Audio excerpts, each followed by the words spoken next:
Me dice que lo ha quitado al señor Ortega B de la reunión. ¿Por qué será eso? ¿Quién te dice? Me salió como mensaje del Google. Bueno, ya lo acepto en el caso de que me solicite o le pregunto qué ha pasado. Bueno, están viendo el PPT, ¿no? La carátula del PPT. Sí, profesor.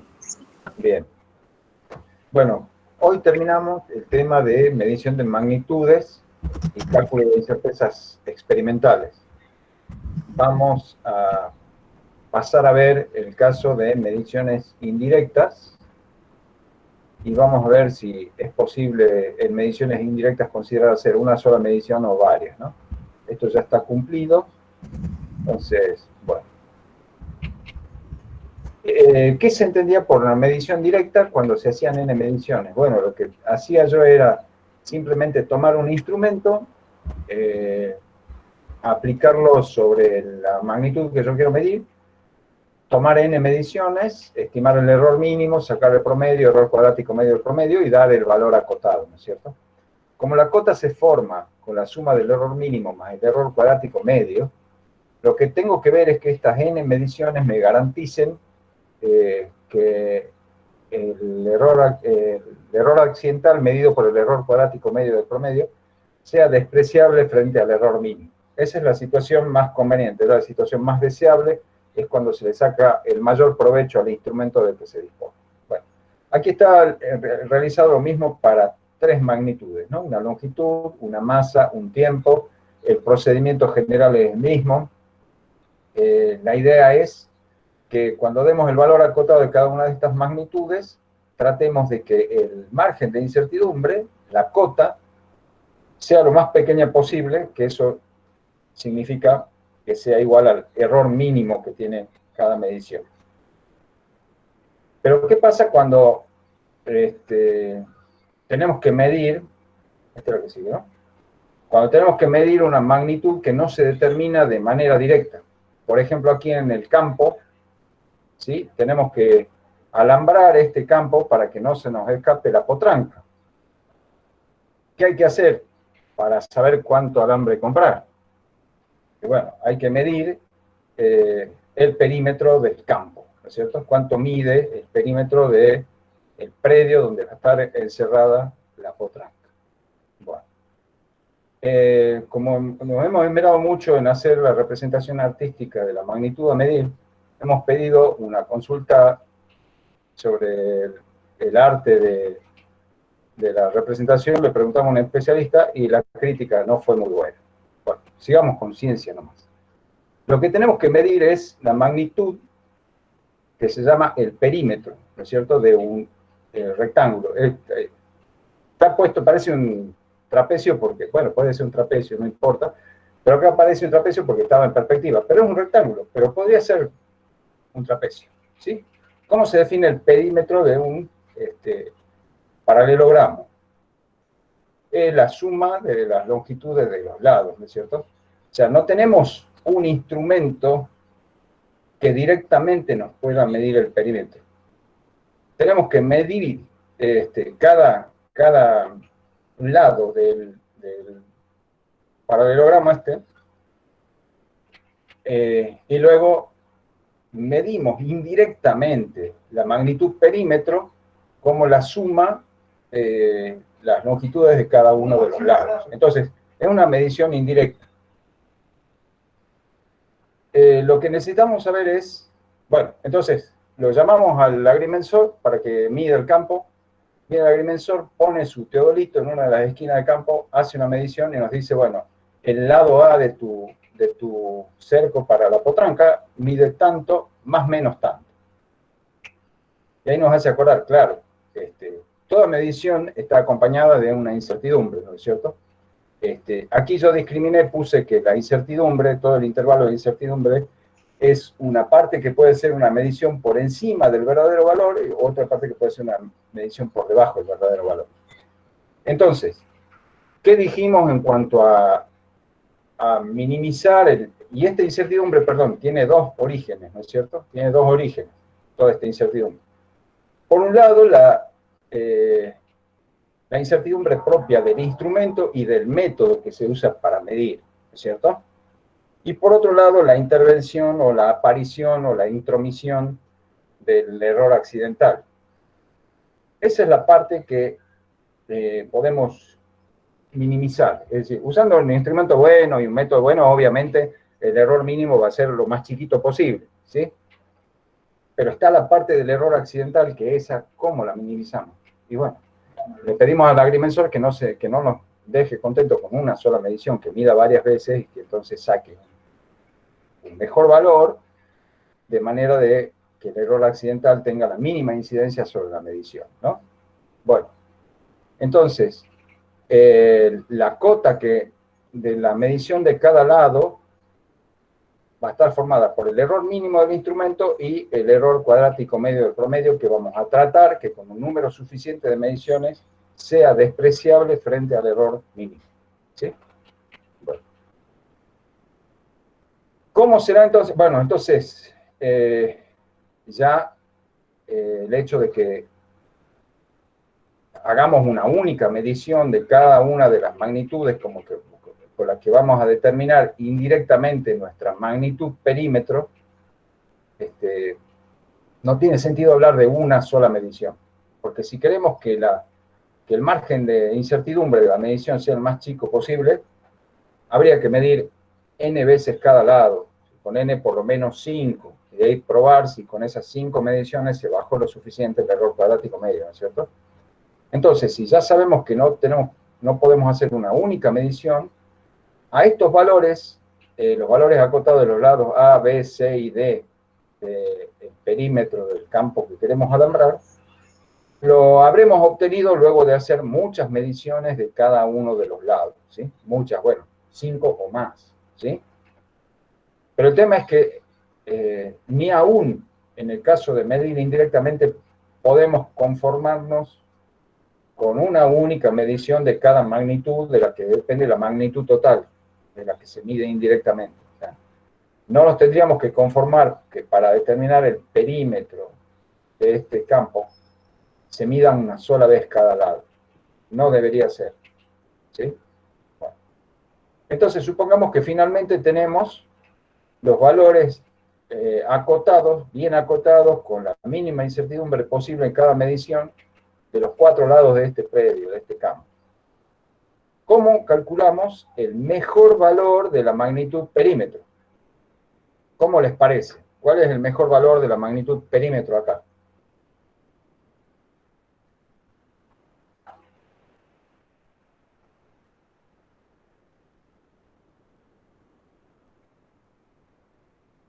El agrimensor ya me dio estos números. Yo los tengo clarito acá. ¿Cómo les parece que tengo que calcular el mejor valor del perímetro?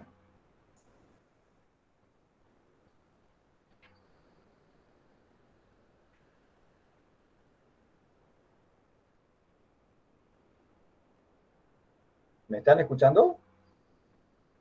Ceci. Sí, sí se te escucha. En el chat Ramiro pone si la suma de los promedios de cada medición. Pero es lo único que contestaba. Claro, bien, bien, bien, bien. Entonces, el mejor valor del perímetro va a ser la suma de los mejores valores, ¿no es cierto? Eso es lo que...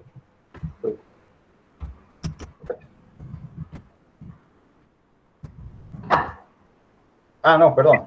Entonces, acá faltaba decir que bueno, en el caso de mediciones indirectas descartamos el caso, ¿no? Bueno, entonces, decíamos, volvemos al problema que el perímetro, el mejor valor del perímetro se define como la suma de los mejores valores de las mediciones de cada uno de los lados, ¿sí? Eso parece medio obvio, ¿no es cierto?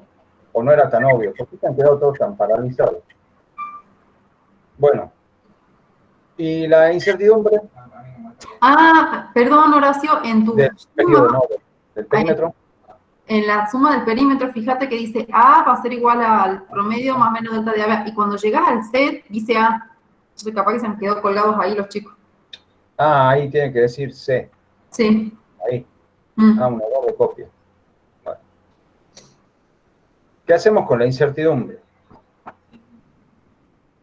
¿Qué les parece, jóvenes? ¿Se la suma también? ¿Cómo? ¿Se la suma también? Acá es bastante intuitivo, ¿no es cierto? Porque dar esta suma, dar un perímetro como la suma de estas longitudes, es que como que yo pusiera cada lado del perímetro uno a continuación del otro, ¿no es cierto? Y imaginariamente, como si yo imaginariamente a continuación de A pusiera B, a continuación de B pusiera C, y que esta incertidumbre, la incertidumbre que tiene cada segmento, me hace,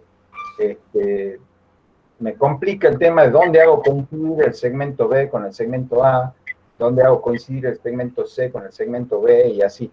Entonces, es medio intuitivo que si yo mido longitudes, cada una con su incerteza, y después la sumo, la incertidumbre total va a ser la suma de las incertidumbres, porque es como medir la longitud de una mesa larga con una reglita chiquita. ¿Qué tengo que hacer? Tengo que ir midiendo longitudes iguales al máximo que da la regla, ¿no es cierto? Y en el máximo que da la regla hago una marquita, después traslado la regla, pongo el 0 en la marquita, hago otra marquita y así. Y al ir trasladando la regla y buscar la coincidencia con la marquita, ahí se me están superponiendo las incertidumbres, ¿se entiende? Entonces, es bastante intuitivo que la incertidumbre del perímetro,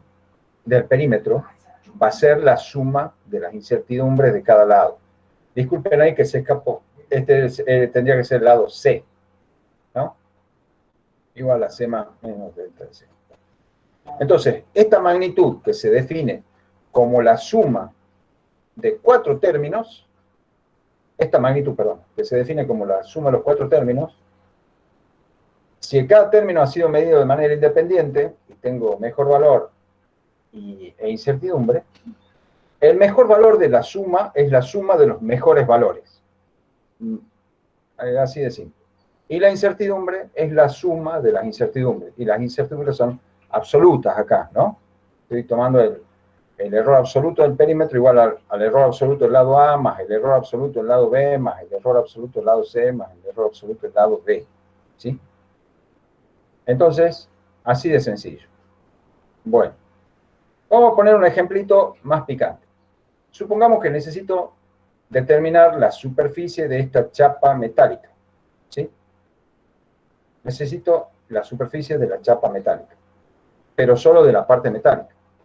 Bueno, ustedes están viendo ya la figura y de inmediato van a coincidir conmigo que esta es una buena forma de calcular la superficie S de la chapa metálica, ¿no es cierto? Es como si fuera la superficie S1 del cuadrado total, sin agujeros. ¿Están de acuerdo? A eso le sumo la superficie S2 de este pedacito rectangular, ¿sí? Y a eso le tengo que restar la superficie del agujero grande y 4 veces la superficie del agujero chiquito, suponiendo que los agujeros chiquitos son todos iguales.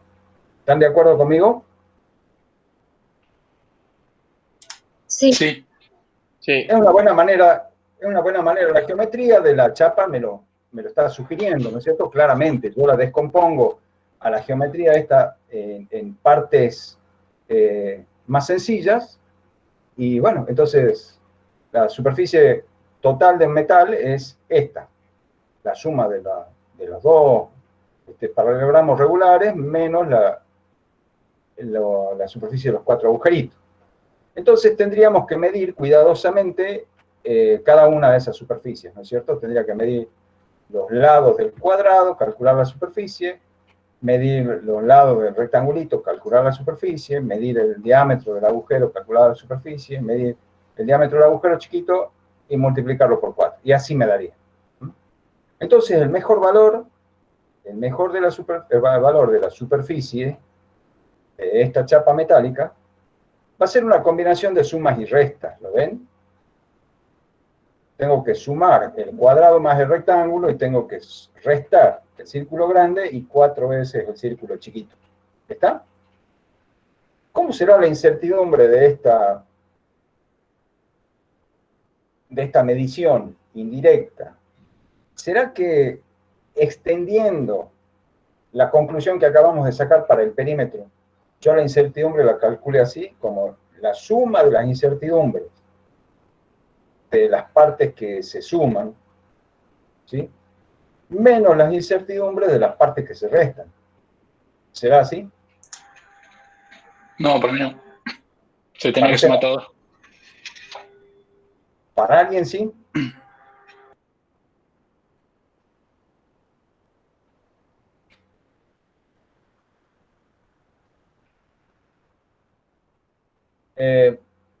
Lo que yo, si alguien está pensando que sí, pero no se anima a decirlo, hago el siguiente comentario. Resultaría paradójico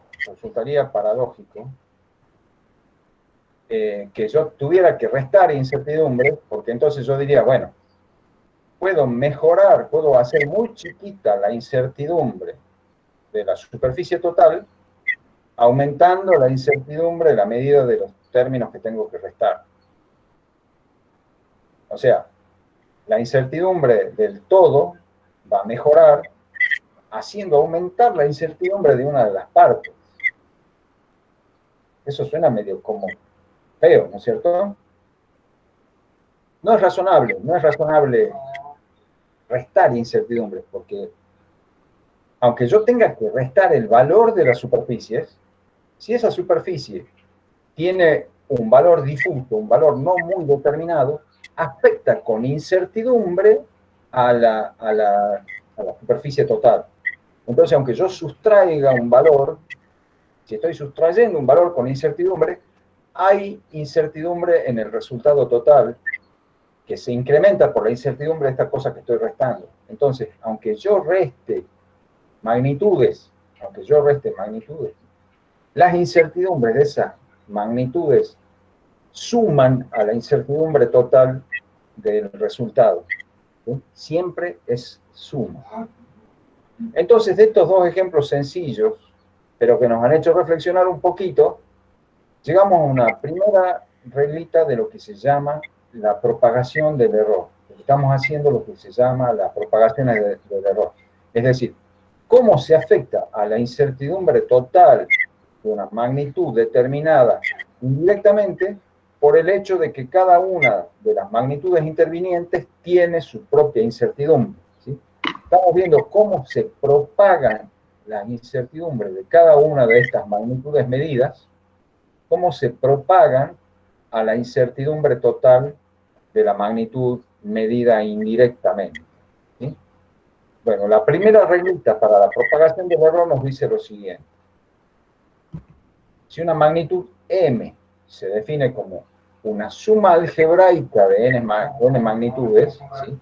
O sea, la magnitud m mayúscula se define como una magnitud m1 más o menos. Esto no quiere decir que sea error, ¿no? Sino que se puede sumar o restar la magnitud m2 según corresponda.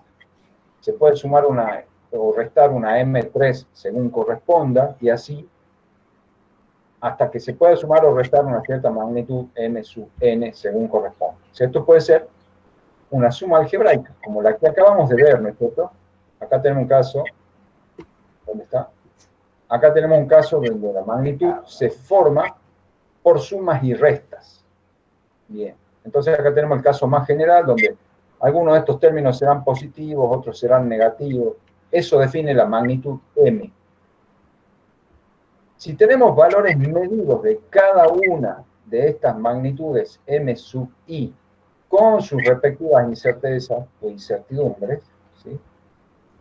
El mejor valor de la suma algebraica, el mejor valor de la magnitud m es la suma algebraica de los mejores valores de las mediciones. ¿Sí? Y la incertidumbre total es la suma. Siempre la suma, siempre la suma de la incertidumbre. Aunque aquí haya operaciones de resta, en la incertidumbre o incerteza siempre se suma. ¿Comprendido? Esta es nuestra primera regla de la propagación del error. Bueno, volvemos a nuestro campito. Resulta que ahora yo necesito saber la superficie de este campito para saber si la potranquita va a tener suficiente pasto para que cuando esté alambrada, le alcance lo que tiene ahí para comer. Y necesito saber cuánto voy a necesitar para regar, para fertilizar, etc. Entonces necesito saber la superficie del campo. ¿Sí? Y ya no pedimos crítica artística. Bueno, la magnitud que queremos determinar ahora indirectamente es el producto. Vamos a suponer ahora, perdón, que en buena aproximación podemos decir que este es un rectángulo de lados A y B. ¿Sí? O sea, hay dos lados que miden A y dos lados que miden B. Eso nos lo dejó clarito la agrimensor. ¿Está? Bueno, entonces tenemos el lado A medido con su incertidumbre, el lado B medido con su incertidumbre, y esta es la ecuación que me dice cómo se determina de manera indirecta o cómo se mide de manera indirecta la magnitud superficie.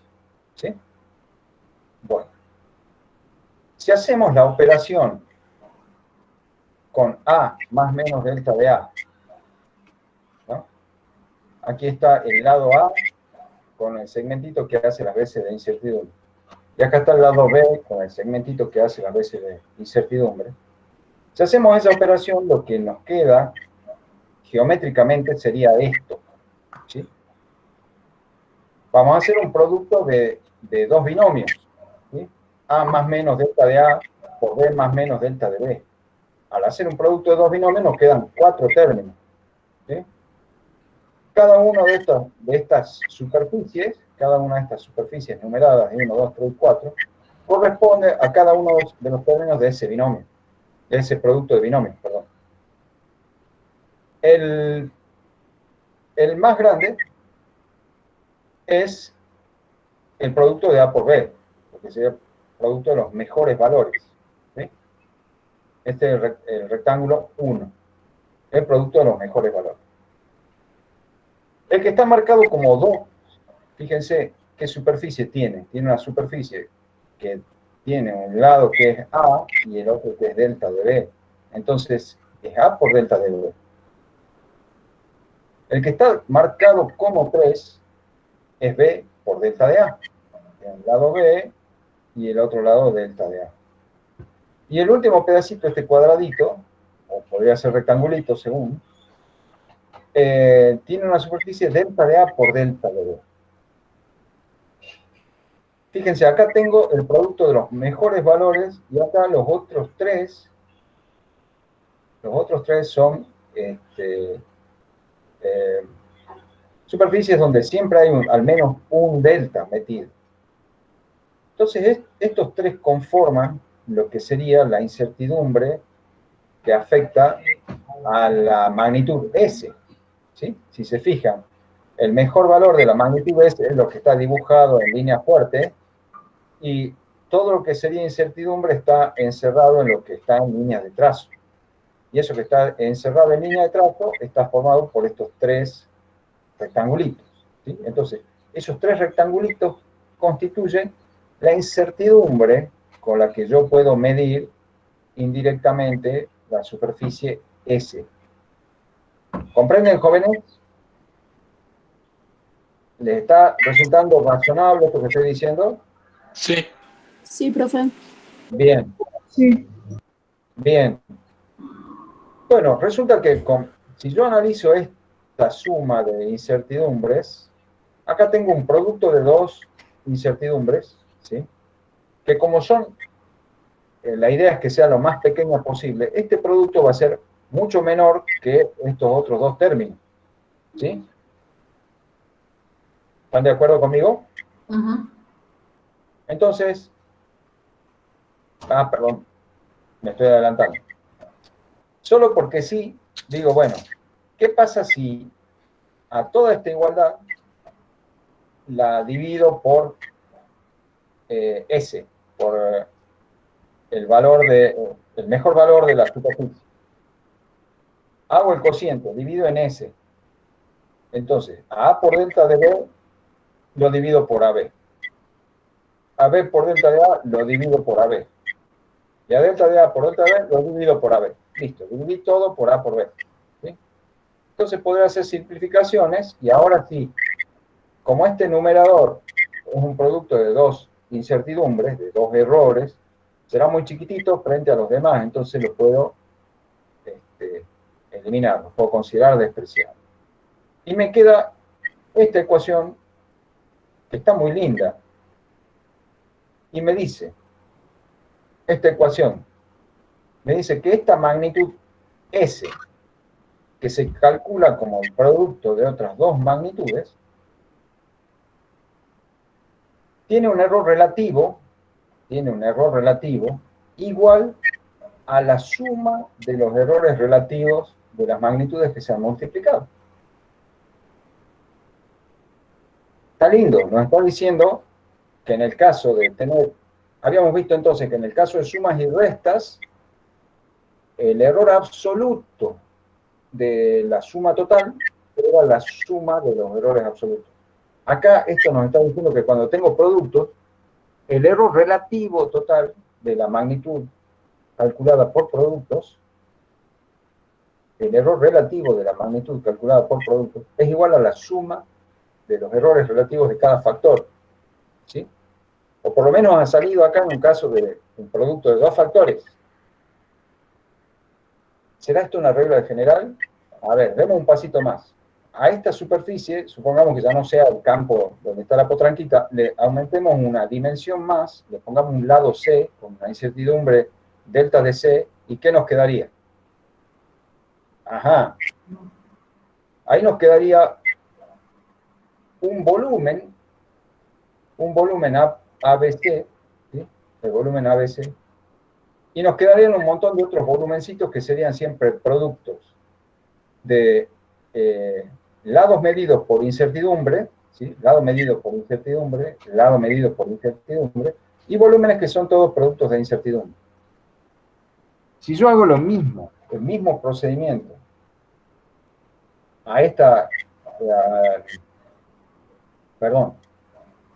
propongo que la incertidumbre del volumen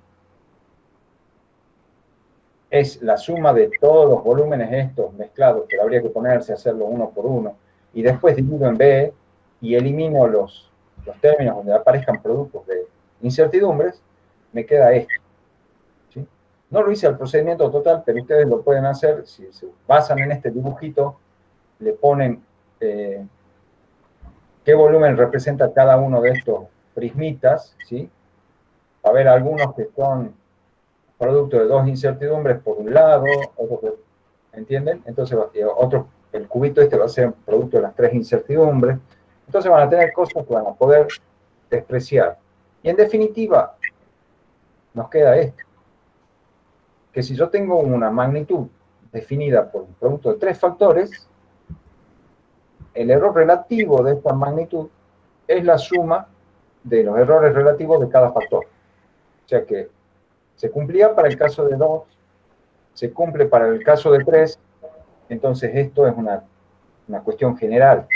Entonces, si yo tengo un producto de n factores, una magnitud definida por un producto de n factores, y a cada uno de ellos los mido con su respectiva incertidumbre, la incertidumbre relativa del producto es la suma de las incertidumbres relativas de cada factor. Esa es la reglita que está surgiendo de acá. La escribamos para la posteridad, ¿sí? Si una magnitud m se define como un producto de n magnitudes m sub i, así, y si tenemos los valores medidos de esas magnitudes con sus respectivas incertezas o incertidumbres, así, entonces el mejor valor de la magnitud es el producto de los mejores valores, ahí falta la palabra valores, de las mediciones, ¿no? Es el producto de los mejores valores de las mediciones. Y la incertidumbre relativa del producto es igual a la suma, ahí falta separar, es igual a la suma de las incertidumbres relativas de cada factor. ¿Está? Fíjense que esto es completamente general, ¿sí? Entonces esta podría ser nuestra segunda ley de la propagación del error. Vamos a dar un pasito más. pasa con las potencias? ¿Qué es una potencia entera de un número X? La potencia enésima de un número X es la multiplicación de n veces X por sí mismo, ¿no es cierto? ¿Están de acuerdo con eso? Ujú. Sí, ¿no es cierto? ¿Alguien está despierto todavía por ahí? Sí. Ah, bien. Sí. Sí, sí. Bueno, bueno. Bien, profe. Entonces, la potencia enésima de un número es igual a n veces el producto de ese número por sí mismo, ¿no es cierto? Y si ya tenemos una reglita que nos dice cómo se propaga este producto, ¿sí? Ya tenemos una reglita que nos dice cómo se propaga la incertidumbre de un producto de n factores.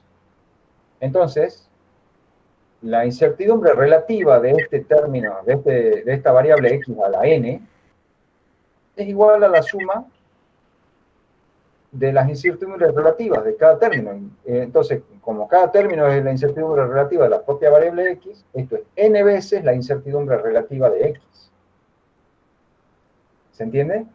Entonces, aplicándole a la potencia nuestra segunda reglita de la propagación, estamos sacando un caso más. ¿Cómo se propaga la incertidumbre en el caso de tener una magnitud elevada a una potencia? ¿Sí?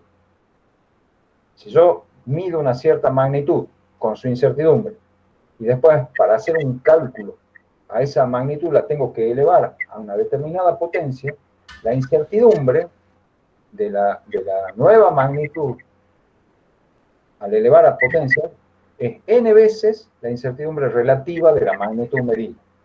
¿Sí?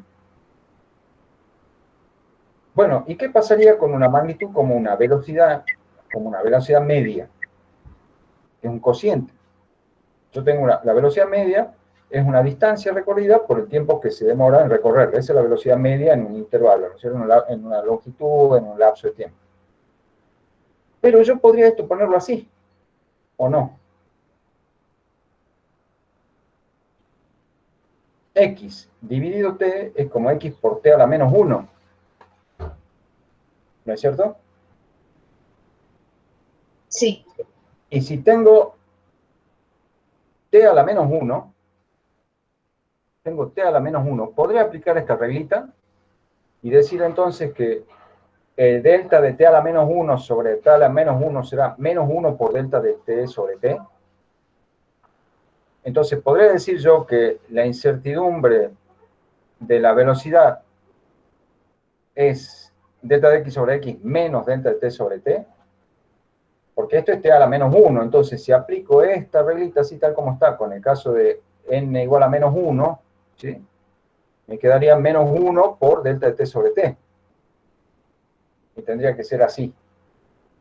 Pero volvemos a tener la situación paradójica y decir, ah, bueno, entonces yo mejoro la incertidumbre relativa de la determinación de la velocidad, incrementando la incertidumbre de la medición del tiempo. ¿Eso tiene sentido? O sea, mientras peor yo mida el tiempo, mejor me va a salir el cálculo de la velocidad. ¿Eso tiene sentido? No. No. Ni aquí ni en la China.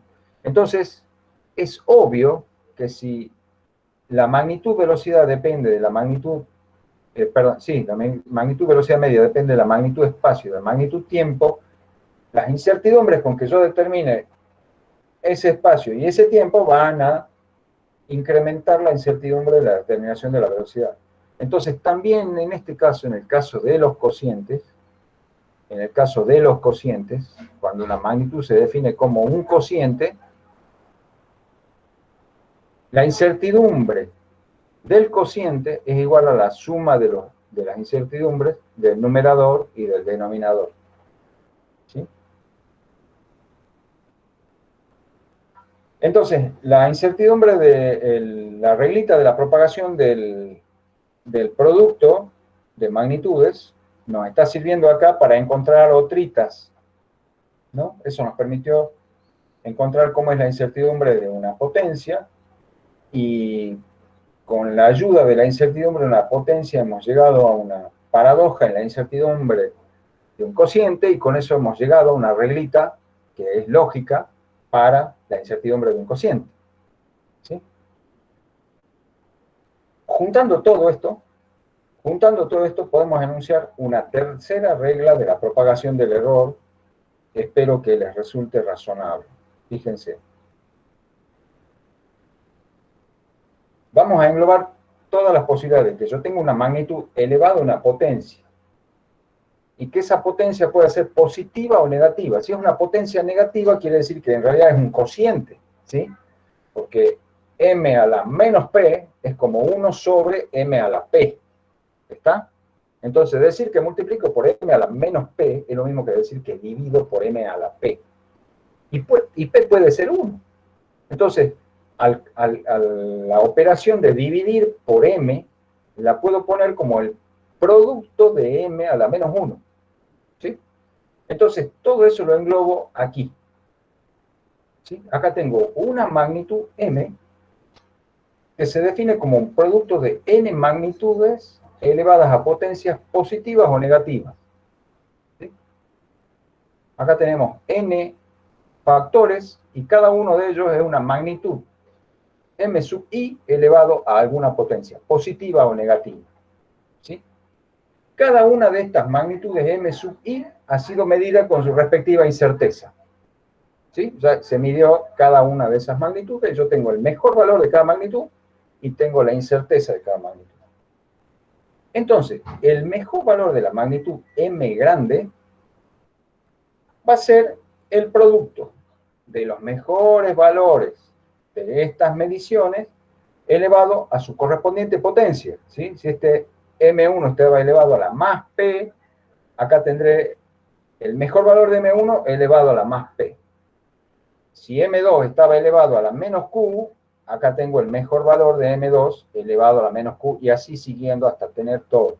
Entonces, el mejor valor de la magnitud es el producto de los mejores valores elevados a sus respectivas potencias. ¿Sí? Y la incerteza relativa de este producto M, la incerteza relativa de ese producto M, es igual a la suma de las incertezas relativas de cada factor multiplicada por el valor absoluto del exponente. ¿Está? Supongamos el caso de la velocidad media. ¿Sí? Supongamos el caso de la velocidad media, tomemos los dos primeros términos de esta ecuación. Pero acá, tomemos los dos primeros factores de esta ecuación. La magnitud m que yo estoy midiendo es la velocidad media. La magnitud m1 es la distancia recorrida y está elevada a la potencia 1, positiva. ¿Sí?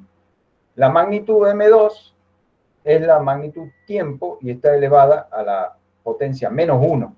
¿Sí? Entonces acá yo tendría la ecuación velocidad media igual a x por b a la menos 1. ¿Sí? Por t a la menos 1, perdón. X por t a la menos 1. Entonces, el mejor valor es el mejor valor de x elevado a la 1, por supuesto. Y el mejor valor es el mejor valor de la medición del tiempo elevado a la menos 1. La incertidumbre de la velocidad media, la incertidumbre relativa de la velocidad media calculada así es igual al valor absoluto de 1 por el error relativo de la distancia, más el valor absoluto de 1 por el error relativo del tiempo. ¿Sí? Que era lo que habíamos visto acá. O sea que este caso queda englobado en esta reglita. Y esta regla es bastante general, ¿no es cierto? Incluso podríamos decir que a la segunda regla la estoy englobando acá, porque si todas estas magnitudes están elevadas todas a potencias más 1, acá yo tengo el producto de n magnitudes, m1, m2, nn, etc. ¿Sí? Entonces esto se me puede convertir en la segunda reglita de la propagación. Y todo cierra porque me va a salir la misma propagación del error relativo. ¿Sí? Pero esta ya me está dando un rango de aplicación de la propagación del error para un montón de ecuaciones. Ahora yo ya puedo pensar en medir de manera indirecta magnitudes físicas que dependan de otras, que estén elevadas a potencias, y en las potencias puedo incluir las raíces, porque ¿qué pasa? ¿Cómo se puede poner la raíz cuadrada de x en forma de potencia? ¿Cómo se pone la raíz cuadrada de x en forma de potencia? X a la 1/2. X a la 1/2. Entonces las raíces también entran en esta regla. ¿Se dan cuenta? Estos valores, alguno de estos exponentes podrá ser fraccionario. Si hay un exponente 1/2 significa una raíz cuadrada, si hay un exponente 1/3 significa una raíz cubo, etcétera, etcétera. ¿Sí? Entonces esto es muy general ya. Esto abarca la posibilidad de usar ecuaciones de magnitudes físicas que dependan de la raíz cuadrada de otra, de la potencia cuadrado, cubo, lo que sea de otras, ¿sí?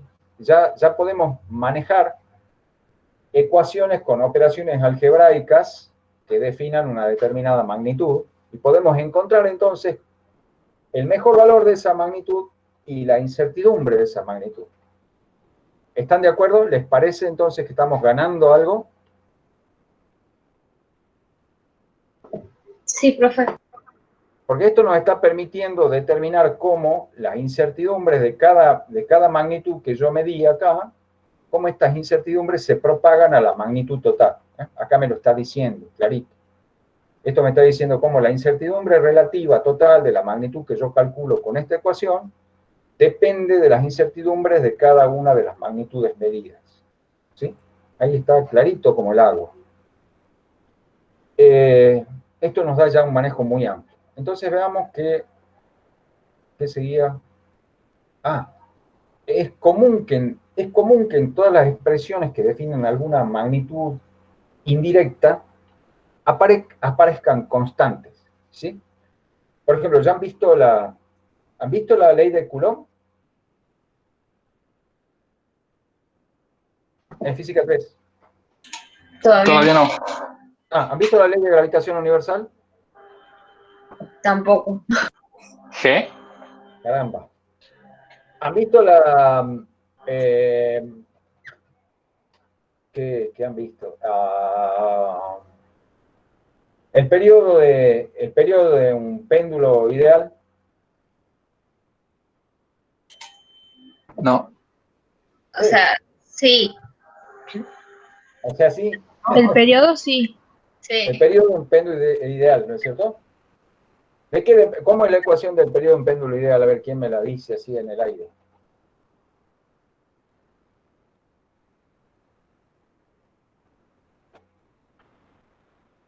Mis queridos jóvenes. Empieza con 2pi.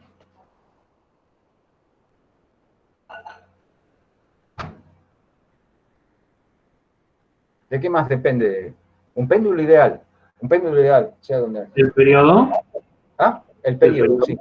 ¿No es pi por raíz de 1 sobre la gravedad? No, no es 1. Longitud. Es la longitud del hilo. Longitud.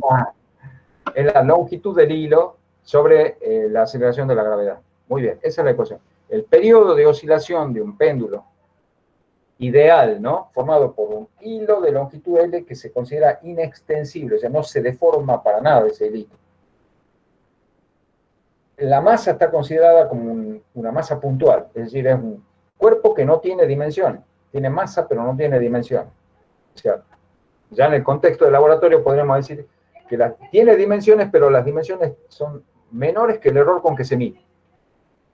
Entonces, las dimensiones son despreciables. Eso sería una masa puntual. Entonces, el periodo, siempre que las oscilaciones sean pequeñas, menos de 10 grados sexagesimales, el ángulo de amplitud, menos de hasta 10 grados sexagesimales, las oscilaciones son armónicas, se las puede describir según en qué momento se empieza a contar el tiempo, ¿sí? Y el periodo es 2pi por la raíz de la longitud del hilo sobre la aceleración de la gravedad, ¿sí? A ver, perdón un momentito.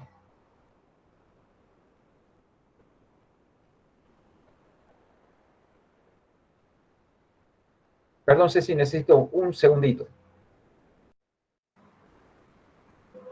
¿Alguna duda de lo que vamos viendo hasta ahora? No, todo bien. ¿Todo bien? Ahora que no está el profe, digamos, y yo hablándole a nivel estudiante, chicos, por favor, es súper necesario que vayan a la par con la materia de física, por eso es que el laboratorio es parte complementaria de física 2, ¿sí? Entonces, vayan estudiando la teoría porque mucho de lo que se les enseñan acá lo van a relacionar con lo que están viendo allá y en definitiva, digamos, en algún punto se unen, digamos, las dos materias.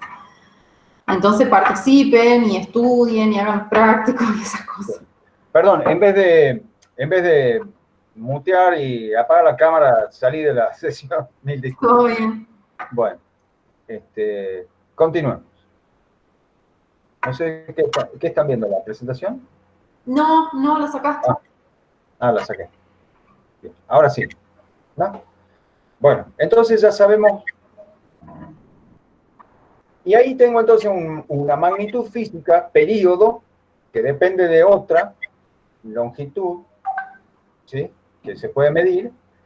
Y tengo metidos en el medio tres constantes. Tengo la constante 2, la constante pi y la constante g.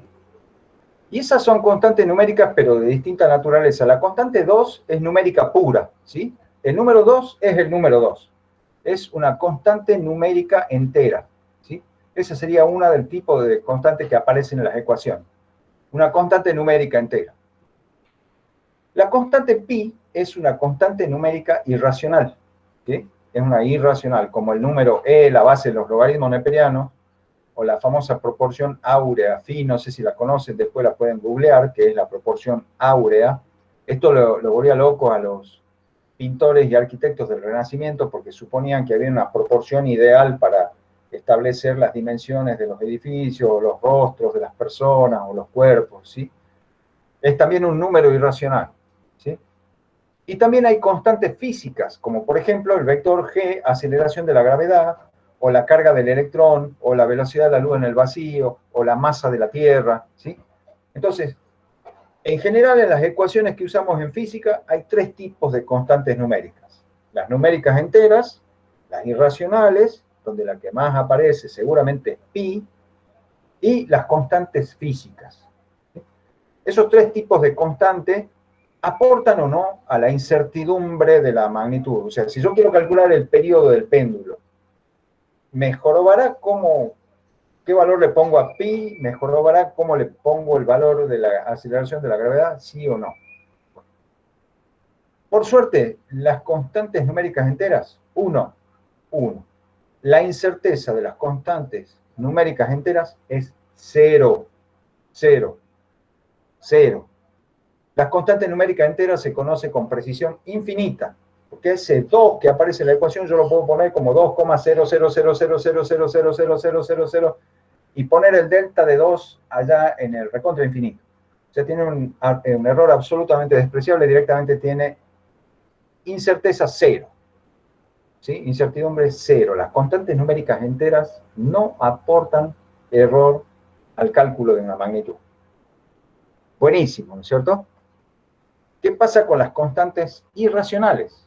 Bueno, las constantes irracionales uno no las toma con los infinitos decimales que tienen, ¿no es cierto? Entonces uno toma una cierta cantidad de cifras de esa constante irracional. Y cuando uno hace eso, está haciendo lo que se llama el truncamiento de la constante irracional. De agarrar a una constante irracional y cortarla acá en este decimal, ¡chac! Ahí estoy truncando esa constante en algún orden de magnitud. En las décimas, las centésimas, las milésimas. Ahí estoy truncando. Entonces, la incertidumbre que yo introduzco al poner un valor truncado de una constante irracional es justamente el orden del error de truncamiento que estoy produciendo, ¿sí? Por ejemplo, veamos, ¿qué pasa cuando tomo pi igual a 3,14? Si yo estoy tomando 3,14, la última cifra está en la centésima, entonces yo diría que el error absoluto de truncamiento está ahí en la centésima, porque ahí estoy cortando zac. ¿sí? Y el error relativo de truncamiento sería esto sobre pi, ¿sí? Este es el error absoluto de truncamiento, el error relativo sería esto sobre pi, y eso me da 0,003, ¿sí? Si tomo 3,1416, otro valor que sale cantadito cuando uno dice, ¿cuánto vale pi? 3,1416, ¿sí? Bueno, queda lindo. El error de truncamiento está en la 10 milésima, ¿no es cierto? Y el error relativo de truncamiento es la 10 milésima dividido pi, que sale esto, una sola cifra significativa. Lo que hay que hacer cuando yo tengo una expresión donde aparece un irracional es tratar de darle a esa constante irracional la cantidad de cifras, es truncarla a esa constante irracional de tal manera que el error relativo de truncamiento que yo introduzca sea menor que los errores relativos de magnitudes que se miden. O sea, no tiene sentido hacer que una magnitud cuyo valor yo puedo elegir meta más incertidumbre que una magnitud que yo he medido. No tiene sentido, porque para medir y tratar de buscar la mínima incertidumbre se hace mucho esfuerzo. No tiene sentido medir cosas hasta las centésimas, hasta las milésimas, usar instrumentos, medir n veces y todo eso, para que después venga, yo pongo un pi igual a 3,14 y meta un error de un 1% por truncamiento. Es absurdo, ¿se dan cuenta? No tiene sentido. Entonces, como yo elijo el valor de la constante irracional, le pongo la cantidad de cifras decimales suficientes para que el error de truncamiento, el error relativo de truncamiento, sea menor que los errores relativos que vienen de magnitudes medidas. Entonces, las constantes irracionales nunca van a meter un error significativo. Siempre voy a poder despreciar los errores introducidos por los truncamientos de constantes numéricas irracionales, ¿sí? Eso es lo que hay que lograr. Lo mismo las constantes físicas, porque las constantes físicas uno las tiene que sacar de bibliografía. Uno no tiene en la cabeza, bueno, uno se acuerda de algunas constantes físicas. Por ejemplo, uno se acuerda el número de Avogadro, uno se acuerda bueno, ya se van a acordar cuando hagan física 3, se van a acordar la carga del electrón, la masa del electrón. Se les pegan algunas constantes físicas. Pero cuando uno está haciendo un cálculo y aparece por ahí una carga de un electrón y qué sé yo, y uno sabe que puede buscarla en distintas fuentes a esa magnitud con muchas cifras significativas, con un error absoluto muy chiquitito. Entonces conviene buscar con la mayor precisión posible las constantes físicas, de manera que el error relativo que introduzcan en la ecuación también sea menor que los errores relativos de las magnitudes que hay que medir. Que no venga una tonta constante física a meterme más error que el que me introduce en las magnitudes que yo tengo que medir y que mido con mucho esfuerzo y con mucho trabajo y que trato de sacar con la mayor precisión posible. No venga poner una constante física muy chanchamente, me desvaloriza todo el trabajo que yo vine haciendo con mediciones finas, cuidadosas, con repeticiones, etc. ¿Se entiende? La idea entonces es que ninguna constante introduzca incertidumbre significativa en una medición. Siempre hay que tratar de elegir los valores para que los truncamientos no introduzcan errores significativos. ¿Se entendió esta parte, jóvenes? Sí, profe. Bien. Entonces es cuestión de cuando aparezca pi en una ecuación, hay que ver cómo son los términos de los errores relativos de las otras magnitudes y elegir el error relativo de pi más chiquito que el más chiquito de los errores relativos que están por ahí. Entonces de ahí saco con cuántas cifras tengo que tomar pi. Y ya sé hasta dónde truncar. Ya lo vamos a ver en un ejemplito. Bueno. Veamos ejemplos. Veamos ejemplos de propagación. Si hasta aquí me han entendido y me han seguido, tratemos de hacer esta tablita. En esta tablita yo he resumido, he puesto algunas magnitudes, perímetro de un polígono de lados A, B, C y D, masa de líquido, que se mide a partir de masa de un recipiente lleno y un recipiente vacío, superficie de un rectángulo de lados A y B, volumen de un prisma de lados A, B y C, velocidad media, volumen de una esfera de diámetro D, periodo de oscilación de un péndulo ideal. De esta manera tenemos acá magnitudes definidas por distintas operaciones algebraicas. Acá tenemos solo sumas, acá tenemos una diferencia, acá tenemos un producto de 2 factores, acá un producto de 3 factores, acá un cociente, acá productos, potencias y cocientes, pero con constantes numéricas, acá productos, raíces y cocientes. ¿Sí? Bueno, vamos bien. El perímetro ya vimos el caso. Tengo un polígono de lados A, B, C y D. Mido cada uno de estos lados. Tengo sus mejores valores y sus incertidumbres. ¿Cuál es el mejor valor? Obviamente, la suma de los mejores valores de los lados A, B, C y D. ¿Cómo propago el error de P? Ya lo dijimos. En el caso de una suma de n términos, el error absoluto de la suma es la suma de los errores absolutos, ¿no es cierto? Entonces, el error absoluto de ese perímetro P es la suma de los errores absolutos de cada lado del polígono. ¿Está? Ahí no hay duda, ¿no es cierto?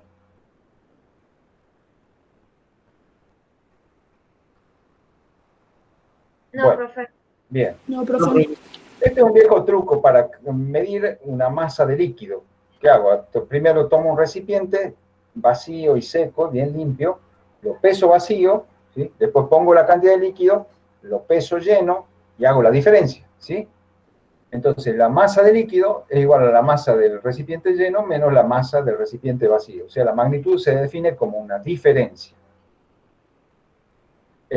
Bueno, el mejor valor es, obviamente, mido la masa del recipiente lleno, mido la masa del recipiente vacío, saco su mejor valor, Bueno, entonces el mejor valor de esa masa es la diferencia de los mejores valores.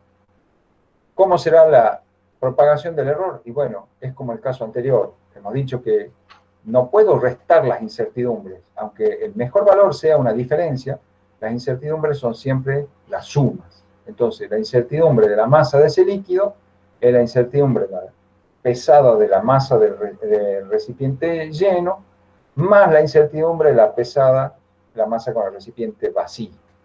¿Está?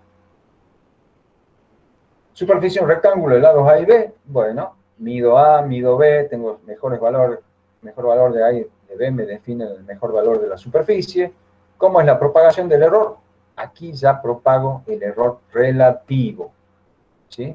Aquí estaba propagando error absoluto, ahora propago error relativo.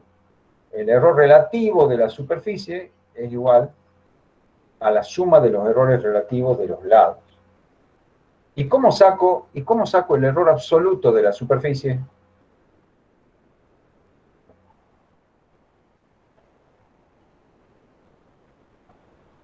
Yo quiero escribir esa superficie igual a S igual a mejor valor de S más menos delta de S. ¿Cómo calculo delta de S acá? Porque la ecuacióncita para la propagación me está dando el error relativo, no el error absoluto. Despejo S, o sea, despejo delta de S, pasando S al otro lado. Sí, señor, sí, señor. Muy bien. ¿Todos de acuerdo? Imagínense que este es el mejor valor, que ya lo calculé. Entonces, paso este S multiplicando acá, esto lo pongo entre paréntesis, multiplico por S, y ahí me va a quedar lo que va a ser la cota de este mejor valor. ¿Se entiende? ¿Se entiende? Calculo el mejor valor. Calculo el error relativo de la superficie. Multiplico por el mejor valor, el error relativo por la superficie, por el mejor valor de la superficie, y eso me da la cota. ¿Está? Obviamente, todas estas cotas, dadas por la propagación, las tengo que redondear a una sola cifra significativa. ¿Se acuerdan de eso? Todos los errores se expresan con una sola cifra significativa. ¿Está? Bueno. Volumen de un prisma de lados A, B y C, no hay sorpresa. El mejor valor del volumen es el producto de los mejores valores de las mediciones de los lados A, B y C. la incertidumbre relativa es la suma de la incertidumbre relativa o de los errores relativos de la medición de cada uno de los lados. De nuevo, de acá, ¿cómo saco el error absoluto para escribir B igual a mejor valor más menos delta de B? Bueno, paso B multiplicando acá, pongo paréntesis ahí, pongo B multiplicando, y ahí tengo delta de B. Caramba, alguien está llegando un poquito tarde. A ver.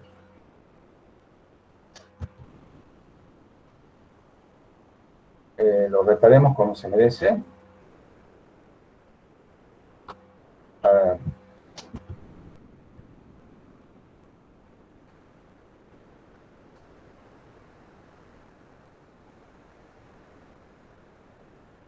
Señor Correa. Señor Correa.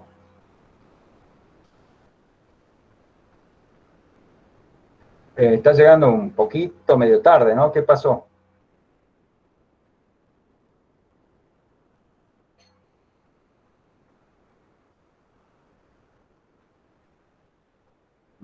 Silencio. Bueno, sigamos con nuestra clase. La velocidad media, ¿cómo hacíamos con la velocidad media? Que es un cociente, no hay misterio. Este cociente lo puedo considerar como el producto de x por t a la menos 1 y entonces cae en la regla del producto, ¿sí? Entonces la propagación del error es el error relativo de la velocidad igual al error relativo de la distancia más el error relativo del tiempo. Listo. Volumen de una esfera de diámetro d. Acá aprovechamos esto para unas cuantas aclaraciones. Cuando en el laboratorio hay que medir las magnitudes de cilindros o esferas, uno en los libros encuentra las ecuaciones de las superficies, de los volúmenes, en función de los radios. Pero resulta que en el laboratorio muy difícilmente se pueda medir un radio. Si yo tengo una esfera de acero y necesito calcularle el volumen, no puedo medir el radio. A menos que la serruche al medio, haga un agujerito en el centro y con el calibre tome la medida desde el agujerito que hice hasta el borde. Y es medio tonto porque ya la rompí la esfera. Lo que se mide es el diámetro. La magnitud que se mide es el diámetro. Entonces hay que usar las ecuaciones que en los libros, donde aparecen los radios al cubo, los radios al cuadrado, hay que pensar en diámetro sobre 2 al cubo, diámetro sobre 2 al cuadrado. ¿Se entiende? Para cilindros, para esferas pasa eso. Cuando uno quiere medirle una dimensión a un cilindro, no le mide el radio, le mide el diámetro. Cuando uno quiere medirle una dimensión a una esfera, no le mide el radio, le mide el diámetro. Entonces hay que adaptar las ecuaciones. Entonces, el volumen de una esfera figura en todos los libros como 4/3 de pi por radio al cubo, ¿no es cierto? ¿Se la acuerdan esa, no es cierto? 4/3 de pi por el radio al cubo. Pero ya el radio no lo puedo medir, yo mido el diámetro. Entonces tengo que usar la ecuación 4/3 de pi por diámetro al cubo sobre 8. Hago las simplificaciones con el 4, con el 8, multiplico por el 3 del tercio, y el volumen de la esfera en función del diámetro es esto. Pi por diámetro al cubo sobre 6. Así vamos a pensar los volúmenes de las esferas. En la realidad del laboratorio, donde yo no puedo medir radio, tengo que medir diámetros, ¿sí? Si les doy una munición y les digo, mirad el radio de esto, no, bueno, van a medir indirectamente el radio, porque lo que van a medir de forma directa va a ser el diámetro, y van a calcular el radio como diámetro sobre 2. ¿Está? Bueno, acá tenemos en cuenta eso, y para nosotros el volumen de la esfera es es pi por diámetro al cubo sobre 6. Si hacemos la propagación del error de S, ahí está. ¿Qué pasa con el diámetro al cubo? Bueno, es una magnitud que está elevada a una potencia 3. El error relativo de esa magnitud aparece multiplicada por el exponente, por el valor absoluto del exponente, ¿sí? El factor, la constante numérica 6 no introduce error. No hay un delta de 6 sobre 6 ahí. No aparece. No tiene sentido que lo ponga porque es 0. ¿sí? Y este aparecerá provisoriamente porque estará ahí hasta que yo tenga una idea del orden de magnitud de este término. Si yo tengo una idea del orden de magnitud de este término, puedo elegir con cuántas cifras decimales lo tengo que tomar a pi para determinar el error de truncamiento que haga que este término sea despreciable frente a este. Pero tengo que decir claramente qué valor de pi estoy tomando, ¿no? No me digan, lo hago despreciable pi, listo, ya está. Si no me dicen qué valor de pi están tomando, no, yo no sé si realmente es despreciable, ¿sí? Porque por ahí están poniendo pi igual a 3,14 en los cálculos y están diciendo, no, sí es despreciable el error de pi. Y resulta que esto era un 10 a la menos 4. Si esto era un 10 a la menos 4, esto tendría que ser 10 a la menos 5. Entonces no puedo tomar pi igual a 3,14. ¿Entienden? Hay que decir clarito, hay que tomar pi igual a 3, tanto, tanto, tanto, tanto. Poner clarito con qué valor se está tomando la constante pi.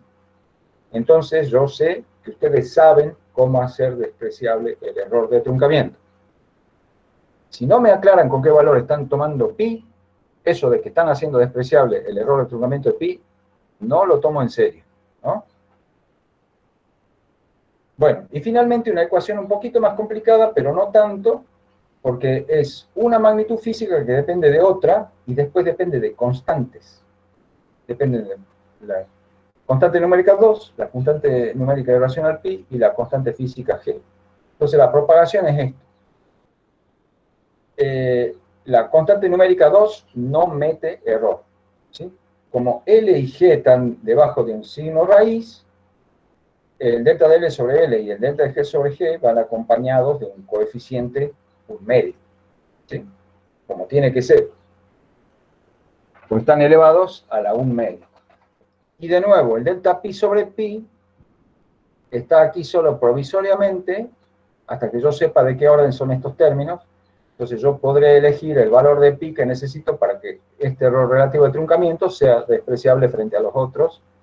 Y ahí, chao. ¿Sí? ¿Comprendida esta serie de ejemplos, jóvenes?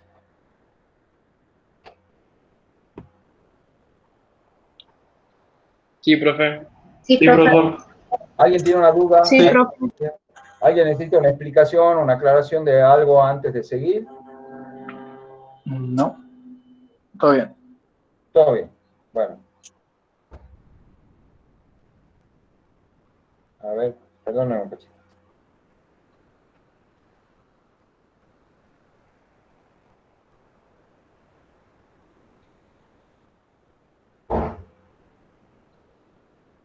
Perdón. Bueno. Vayamos entonces al último tema que nos permite, digamos, trabajar racionalmente en el laboratorio en cuanto al manejo de la precisión y de los errores con que hay que medir. Lo normal es que si nos asigna la tarea de hacer alguna medición en el laboratorio, uno trate de hacerlo con los mejores instrumentos que uno tenga a mano. Pero no siempre eso es lo más recomendable. Porque la precisión de la medición tiene que estar de acuerdo a la necesidad para la que se va a aplicar esa medición, ¿sí?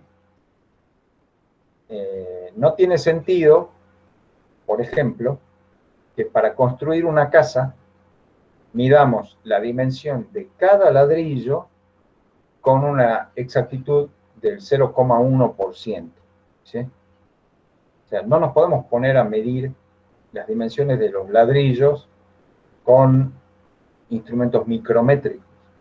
¿Les parece que tiene sentido? Es para construir una casa. ¿No han visto? O sea, micrométrico para construir una casa no tiene sentido. No tiene sentido. No tiene sentido.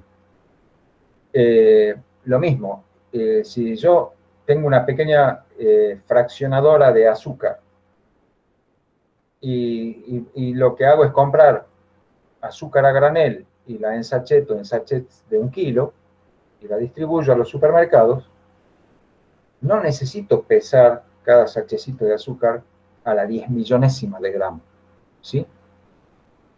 El control que me hacen de la Dirección de Comercio es, creo que más o menos 10 gramos. O sea, yo puedo poner un sachecito donde tenga 990 gramos y me lo tolera.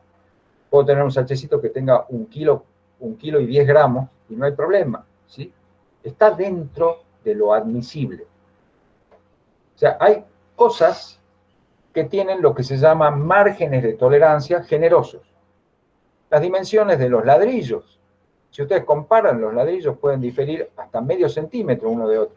Pero eso hace que las casas queden mal construidas. Es que en realidad no importa, digamos, porque cuántos ladrillos necesitas para construir una casa. Claro, además no importa porque además en la junta con el cemento se compensa un ladrillito más largo con uno más cortito y las hiladas de ladrillo salen todas prolejitas y los buenos albañiles te sacan una pared perfecta con ladrillos que tienen desigualdades en sus dimensiones de hasta medio centímetro. Entonces no tiene sentido exigirle a los fabricantes de ladrillos que lo hagan con una precisión de una centésima de milímetro. No tiene sentido. Como tampoco tiene sentido que a un ensachetador de azúcar le exijan que dé 1,0000 kilogramos. No tiene sentido. ¿Se entiende? Esos son lo que se llaman márgenes de tolerancia. Sí tiene sentido exigirle una tolerancia muy chiquita a por ejemplo, las bolillitas que hay dentro de los rulemanes. Sí hay que elegirle mucha tolerancia a las piezas. Yo soy muy apegado a las cosas viejas, ya se habrán dado cuenta. Tengo un reloj pulsera que es mecánico, ¿sí? ¿Lo llegan a ver? Herencia de mi suegro. Esto tiene unos engranajecitos que son una preciosura. Y obviamente esto se lo fabricaba en grandes cantidades. Entonces había que fabricar una gran cantidad de engranajecitos todos iguales. Y en la fábrica donde hacían estos relojes, cada engranajecito tenía que encajar exactamente con los otros para poder armar los relojes. Entonces ahí sí tiene sentido exigir una tolerancia muy chiquitita, de micrones o hasta décima de micrones, ¿sí? Entonces, cada problemática tiene lo que se llama un margen de tolerancia propio, ¿sí? Entonces, cuando se fabrican piezas mecánicas de precisión, los márgenes de tolerancia son chiquitos. Cuando se fabrican postes para alambrado, no hace falta mucho margen de tolerancia, ¿no es cierto? Entonces, cada problemática tendrá sus márgenes de tolerancia. Y la tolerancia no es otra cosa que el error relativo.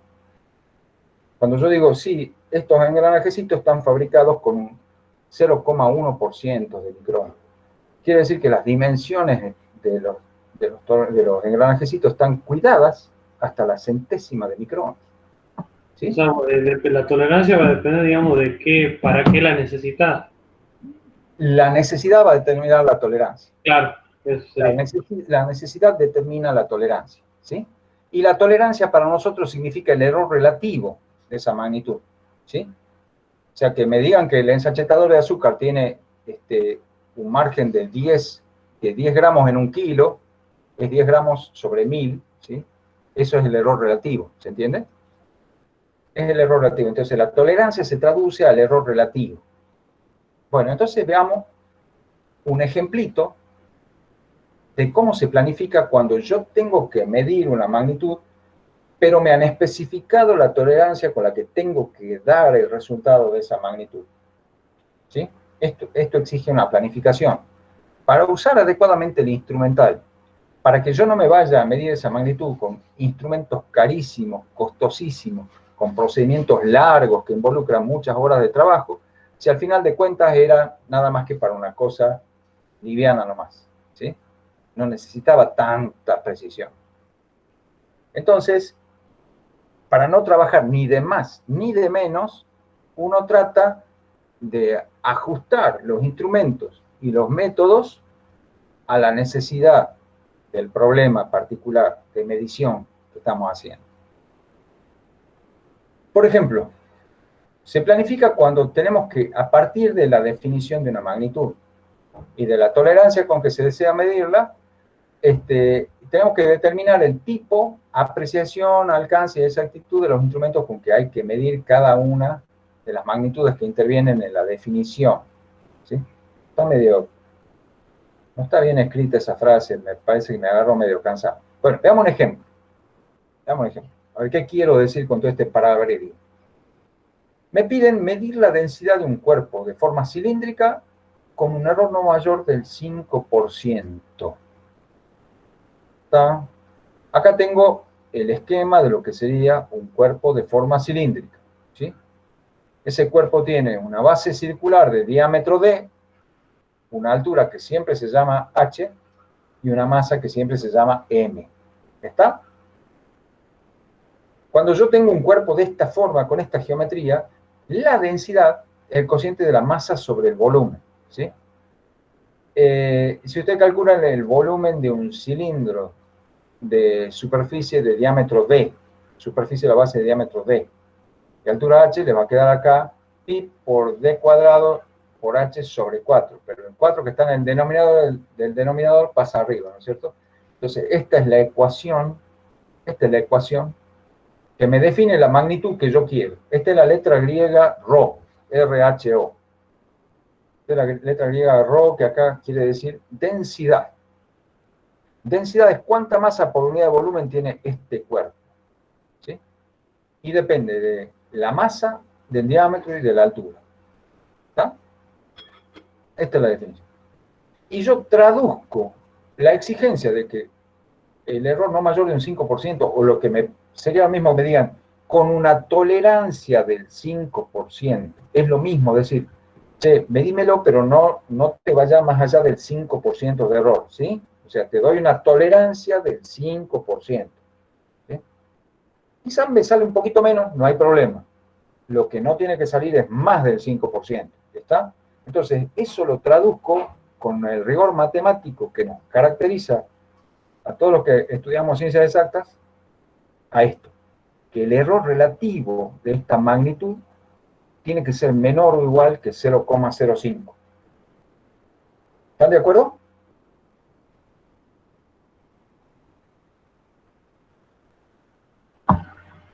Sí, profe.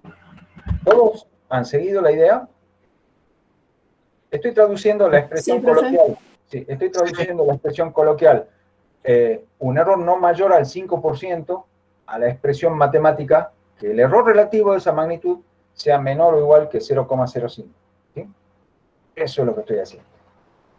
Bueno, ¿y cómo es el error relativo de esta magnitud?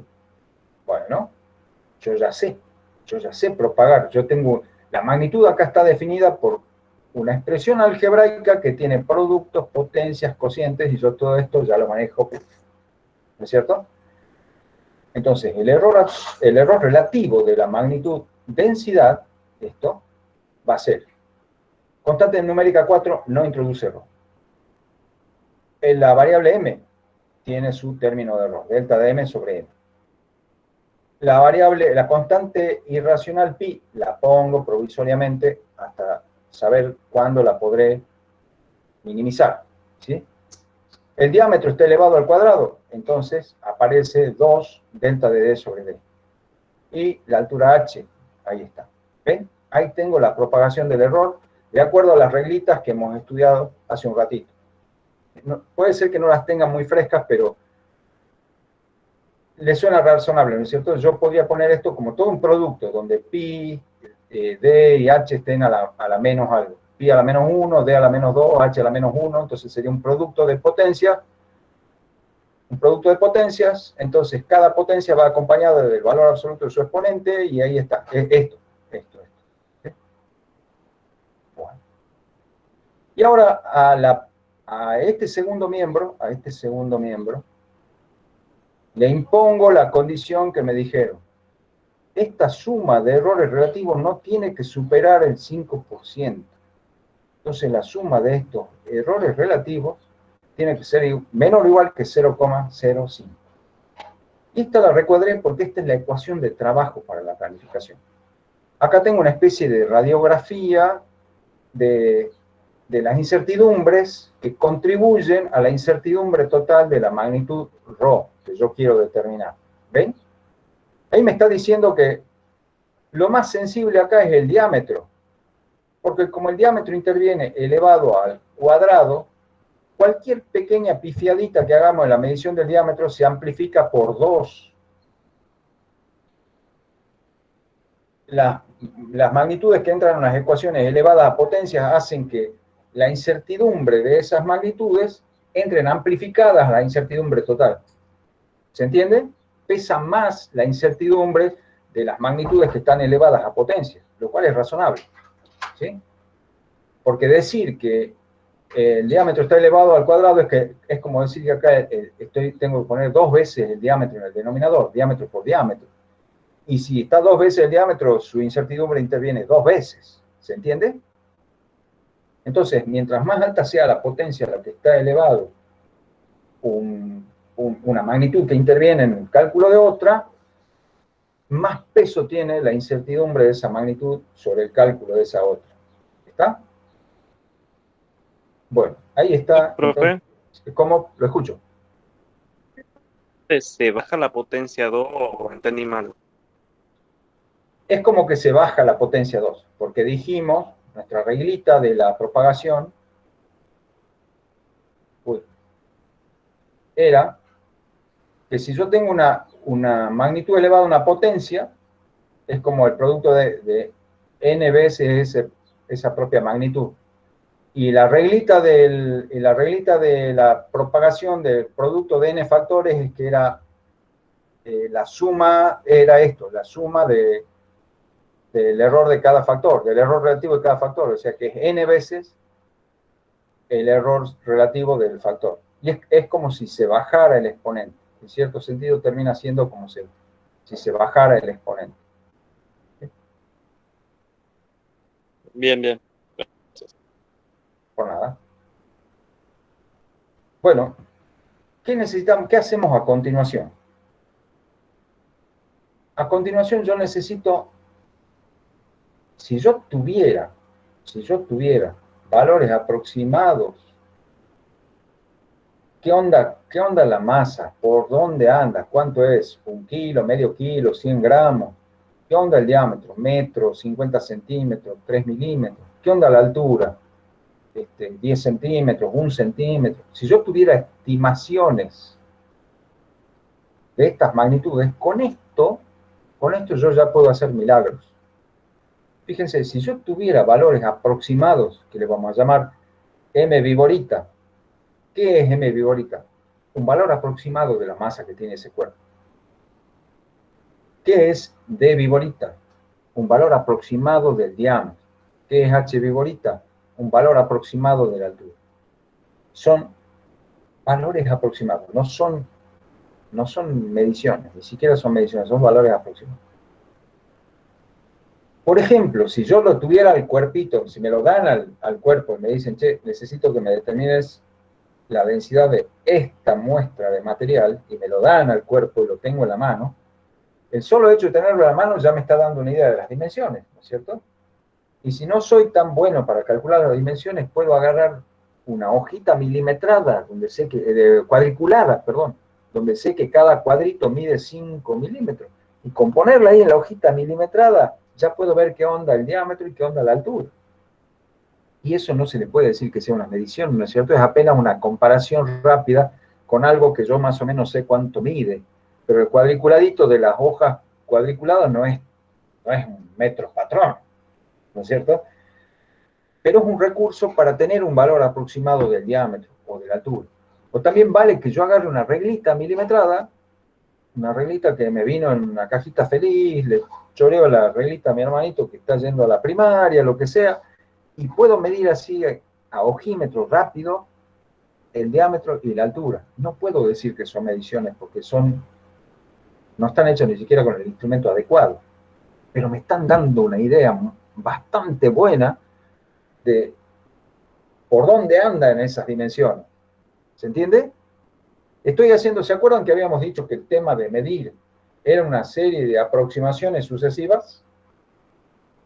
¿Se acuerdan cuando en la primera clase hablamos de las aproximaciones sucesivas y vimos la primera gran escala con que se miden las magnitudes, que es la de las potencias de 10? ¿Se acuerdan? Sí, sí. Bien, este sería un segundo paso en esa aproximación. Este sería un segundo paso. Ya no estoy buscando solo el orden de magnitud, ya estoy buscando un valor aproximado, algo más cercano a la magnitud. Pero todavía no es medición, es una buena estimación. ¿Sí? Una estimación razonable, ¿sí?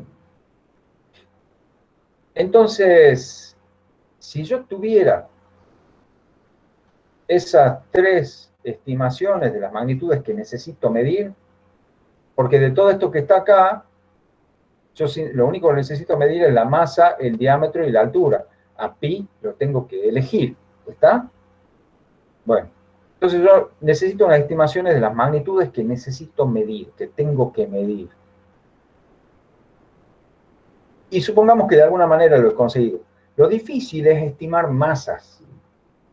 Porque una persona que está acostumbrada a medir cosas, ¿sí? Los sastres, las costureras, las personas que miden cosas chiquitas, ya tienen un buen ojo, un ojo calibrado y saben cuándo algo mide 6 centímetros y saben cuándo algo mide 5 centímetros y saben cuándo algo mide medio centímetro. Les sale solo ya tienen calibrados los ojos. Pero con las masas es medio complicado, ¿no es cierto? Es medio complicado discriminar entre 1 kilo y 800 gramos. No me van a decir que sí pueden. No les creo. ¿O cómo diferenciar 5 gramos de 8 gramos? ¿Cómo lo hacemos? Con nuestros propios sentidos no podemos. Entonces, por ahí sí valdría, si tuviéramos una balancita como la que hay en las cocinas de la casa, una balancita así nomás, que pesa hasta el gramo, yo podría usar una balancita. Pero ni siquiera hago N mediciones, la pongo, miro cuánto es y sé qué onda la masa. No la estoy midiendo, estoy viendo qué onda la masa. ¿Está? Si anda por los 100, por los 150, por los 85, y con eso me quedo contento, ya me alcanza. Para lo que quiero hacer, eso ya me alcanza. Estoy planificando. Después vendrá el laburo de medir en serio. ¿Sí? Esto es planificación. Bueno, entonces de alguna manera me las rebusco y consigo valores aproximados de la masa, del diámetro y de la altura. ¿Qué hago a continuación? El siguiente paso es decir, yo tengo este margen de tolerancia o de incertidumbre para estos 4 términos, de los cuales solo 3 van a ser medidos, al cuarto ya me voy a encargar de eliminarlo. Por lo pronto, a este margen de error yo lo podría distribuir entre los 3 términos que tengo que medir. ¿Sí? Entonces yo puedo agarrar y decir, bueno, a mi margen de error lo voy a distribuir entre estos 3 términos. Medio como a mí se me dé la gana. Por ejemplo, yo digo, porque yo quiero, porque me parece que así está bien, que al término delta de m sobre m le voy a dar un 0,01. Al término delta de h sobre h le voy a dar un 0,01. Y al 2 delta de d sobre d le voy a dar un 0,03. Pero así, porque quiero. Fíjense que la suma de estos 3 es igual a 0,05. O sea que en principio estoy cumpliendo no violo la condición de que no supere. Y además estoy distribuyendo ese margen de error hipotéticamente. ¿Sí? Entonces ahora yo digo, bueno, si yo le estoy dando un margen de 0,01% a la masa, quiere decir que yo tendría que hacer una medición de la masa de tal manera que su error relativo, el error relativo a la medición de la masa, no va a superar el 0,01%. Eso es lo que estoy diciendo. Yo quisiera medir mi masa con un error que no supere el 0,01%.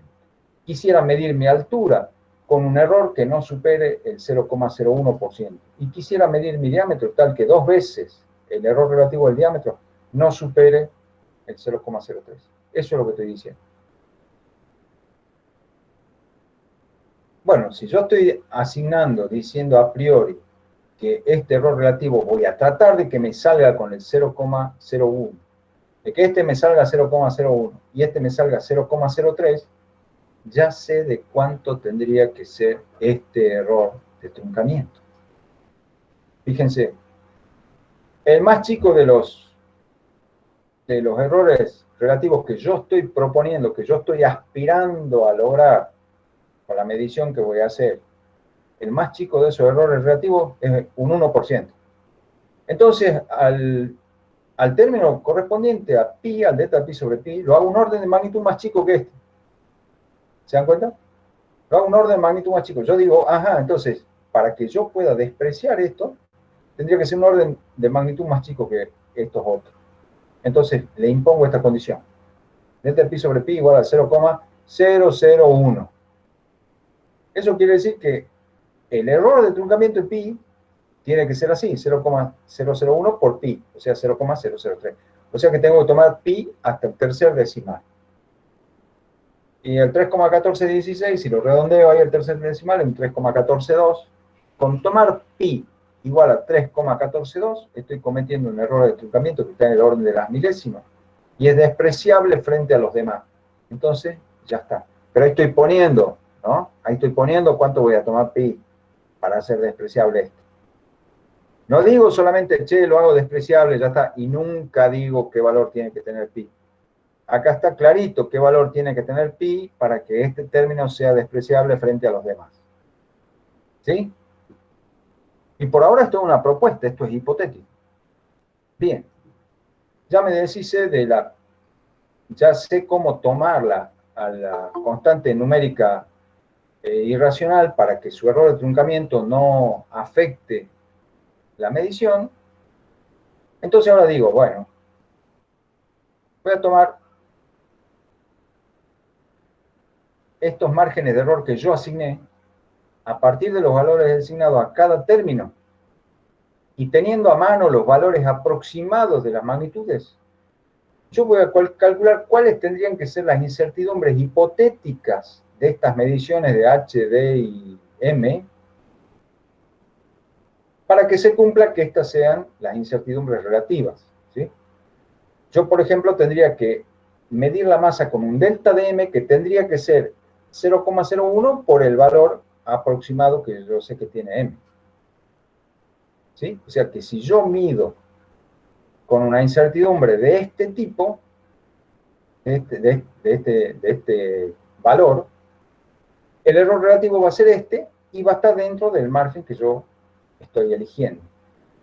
Lo mismo con H. Si yo calculo cuánto tiene que ser el delta de H usando esta ecuación y el valor aproximado de H, ahí me va a salir con qué incertidumbre tendría que medir H. ¿Sí? Y de acá voy a sacar con qué incertidumbre tendría que medir D. ¿Estamos entendiendo esto? Sí, profe. Estos valores son elegidos por mí. ¿Sí? Estos valores son arbitrarios. Yo elegí estos valores. Y yo encontré estos valores aproximados de las dimensiones del cuerpo. ¿Sí?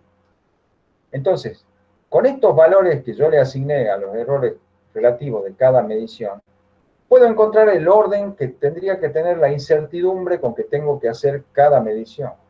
Y si tengo el valor de las incertidumbres, prácticamente me está diciendo qué instrumento tengo que usar.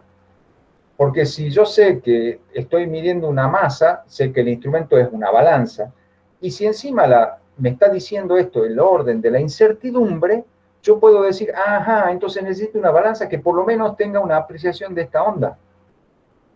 ¿Se dan cuenta? Entonces puedo decir, ajá, necesito una balanza que tenga una apreciación de 0,01 por este valor aproximado de la masa que tiene el cuerpo. Y ya tengo entonces, de todas las balanzas que existen en el universo, ya tengo una franja muy estrecha de las balanzas que yo estoy necesitando. ¿Se dan cuenta? Ya tengo un número que me está definiendo esa balanza. Y si este tiene que ser el error de apreciación de esa balanza, quiere decir que todas las otras incertidumbres tienen que ser menores que esta. O sea, tendría que tener un error de exactitud, por lo menos un orden de magnitud menor que esta apreciación que yo estoy necesitando. Entonces ya sé la apreciación y también sé la exactitud.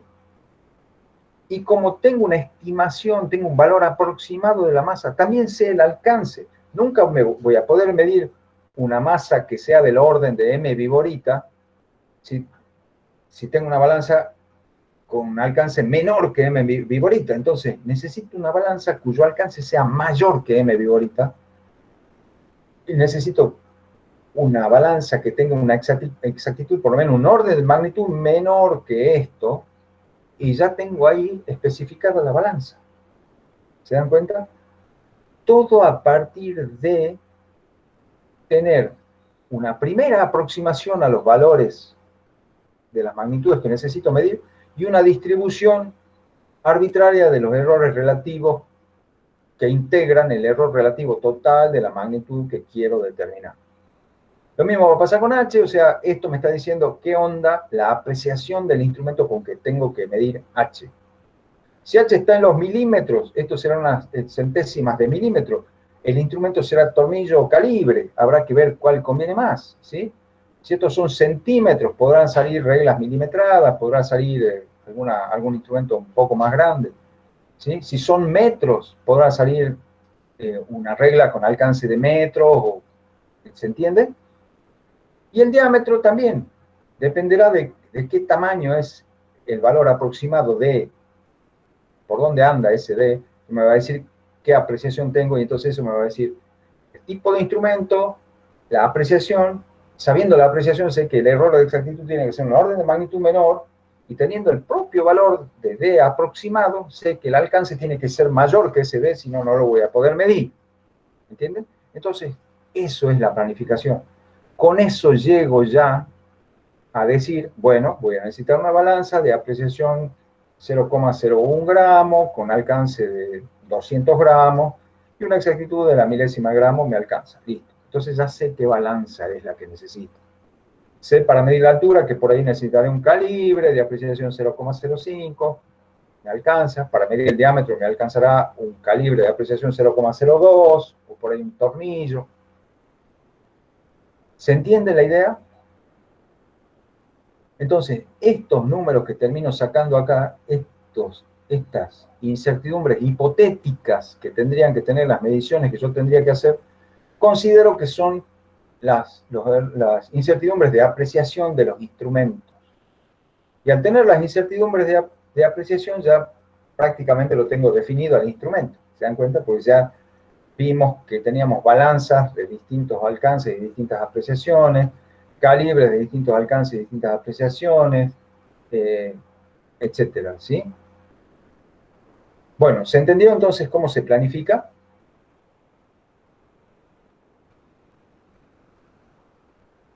Sí, profe.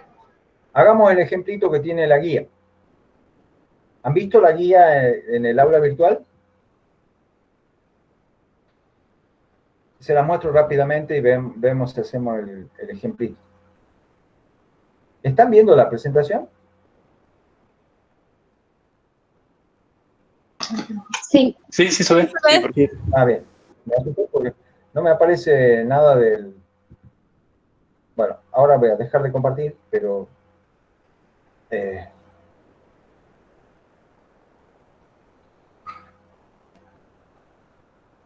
ahí salgo y les voy a mostrar la guía. No les voy a mostrar nada porque no la tengo a mano. Esperen un poquito.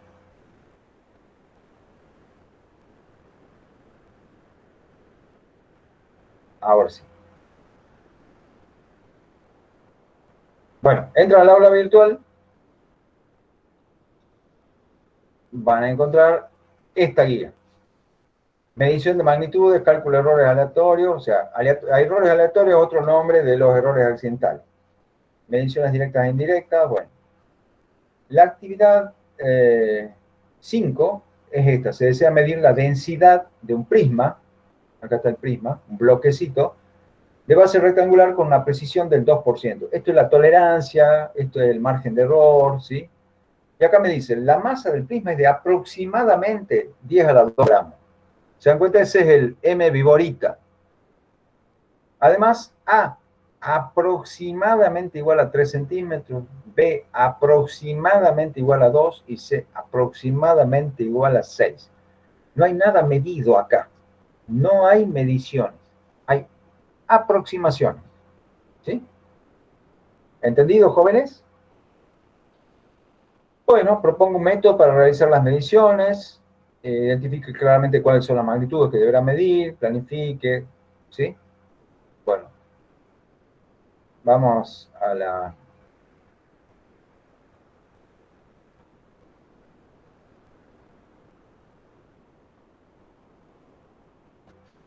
Acá trasladé a la presentación esa parte de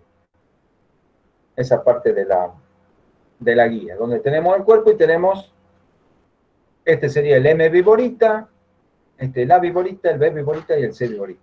¿Qué diferencia hay con esto?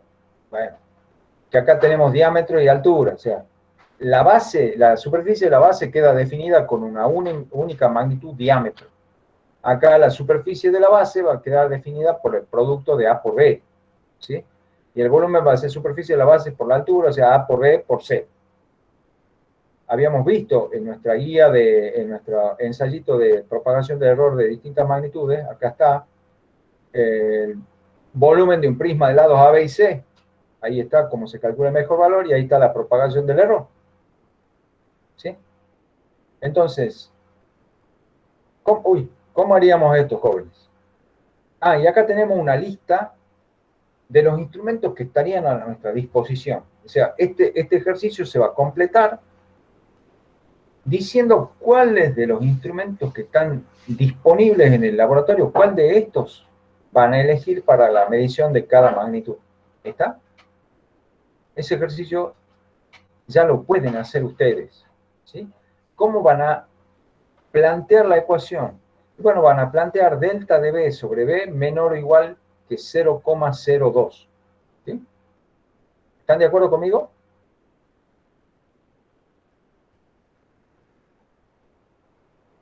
Sí, profe. Sí.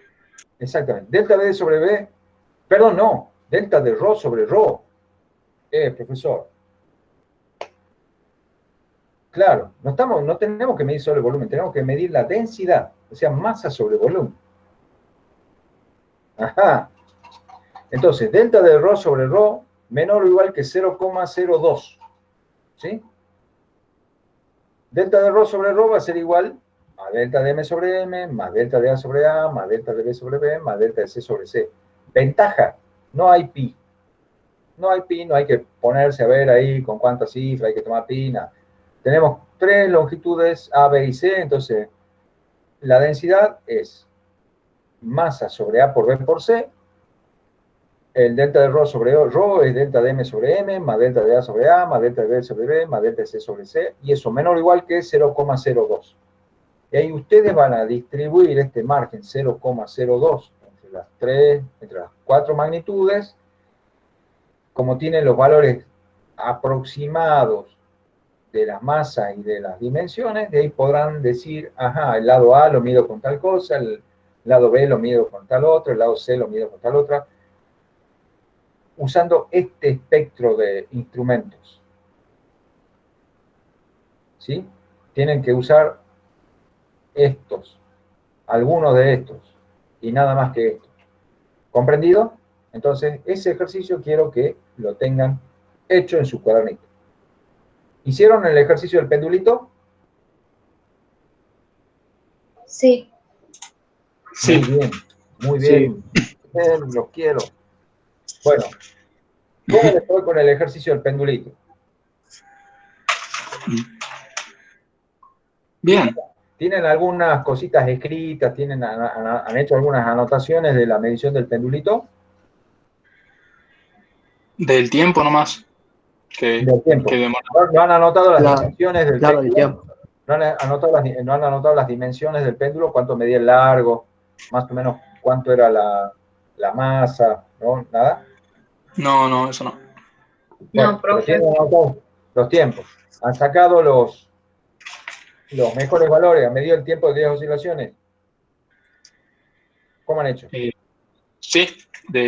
O sea, medí 5 veces las 10 oscilaciones. Bien, Bien, bien. Entonces usted tiene un lindo valor del periodo de ese péndulo. Entonces, y aprobado si es que responde a la ecuación del periodo que le dice la formulita, 2pi raíz de L sobre G.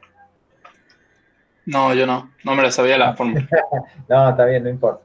No, lo importante es que hayan hecho el ejercicio de las mediciones y que hayan visto que aunque han intentado medir la misma magnitud, en las mismas condiciones, con el mismo instrumento, con la misma concentración, con el mismo esmero, le han salido valores distintos, ¿no es cierto? Sí. Sí, ¿no es cierto? Le han salido valores que bailan. Por ahí sí han salido algunos repetiditos, por suerte, ¿sí? Algunos han salido iguales. Pero en general ha habido fluctuaciones, ¿sí? Han tenido en cuenta que el error de interacción es de 0,2 segundos, ¿no es cierto? Sí. Bien. Entonces los invito a los que han hecho estos calculitos, si se animan, los pasan en limpio en una hojita, o los pasan en Word o en Excel, o como quieran, y me los mandan. Si lo pasan en una hojita, les sacan una foto, me lo mandan por mail. No es tarea para evaluar, es para que yo vea cómo están manejando la cosa, ¿sí? Los invito a que lo hagan. Si quieren, le sacan una foto, o lo pasan en Excel, o lo pasan en Word, y me lo mandan al correo electrónico, ¿sí? Por fotos de lo que han hecho, lo que sea. Bueno, ¿Con los errores? Claro. Bien. Les cuento cómo viene la mano con la evaluación. Primera evaluación, que no es la evaluación, es una evaluación de diagnóstico, como tiene que ser toda evaluación. Vamos a ver cómo la vamos llevando hasta el tema anterior, hasta N mediciones. O sea, medición indirecta y planificación no entra a la evaluación. Esto que hemos visto hoy no entra a la evaluación. Va hasta la clase anterior. ¿Comprendido? O sea, sería todo lo medio cuadrado, medio y eso. Va una medición, error mínimo, N mediciones, error cuadrático medio del promedio, mejor valor y error cuadrático medio del promedio, cota, y hasta ahí llegamos. ¿Sí?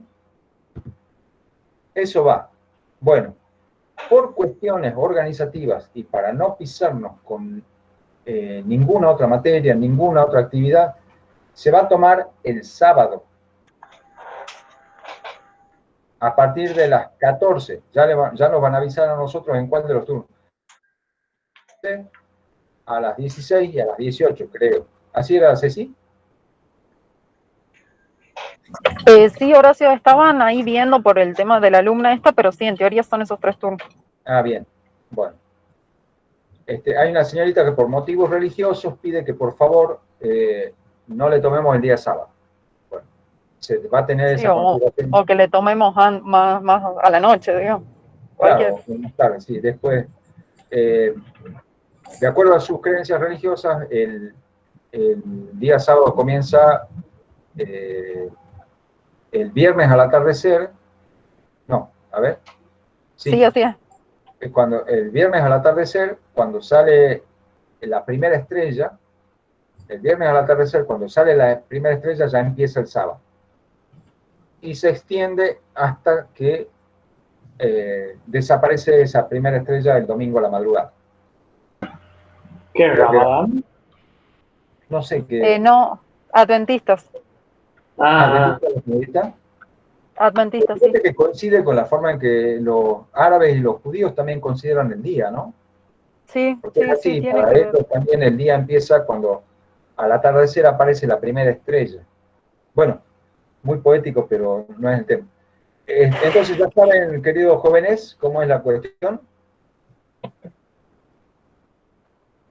¿Cómo sería la prueba, profe? Va a ser por el aula virtual con preguntas de selección múltiple.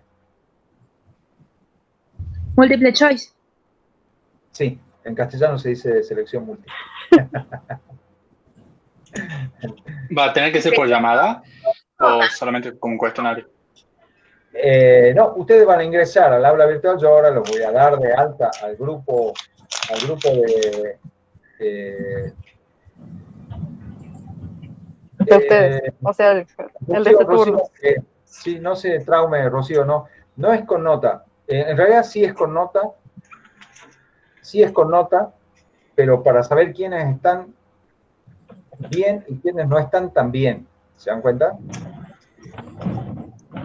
O sea, quienes están alcanzando un cierto porcentaje de dominio de los conocimientos y quienes todavía están ahí peleándola. ¿Sí? Eso es lo que vamos a diagnosticar.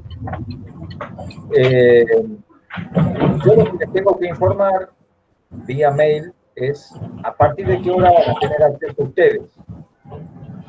El sábado, a partir de la hora que yo les diga, ustedes ingresan al aula virtual y van a tener habilitado el acceso a la prueba. Porque ustedes van a formar parte de un grupo que se llama turno miércoles 16 a 18 y en el horario que yo les diga, ustedes van a tener y solo ustedes van a tener habilitado el acceso a la prueba. Y van a tener un tiempo límite para hacerla a la prueba. ¿Sí? Bueno. ¿La prueba va a ser solo de teoría o también será un ejercicio práctico?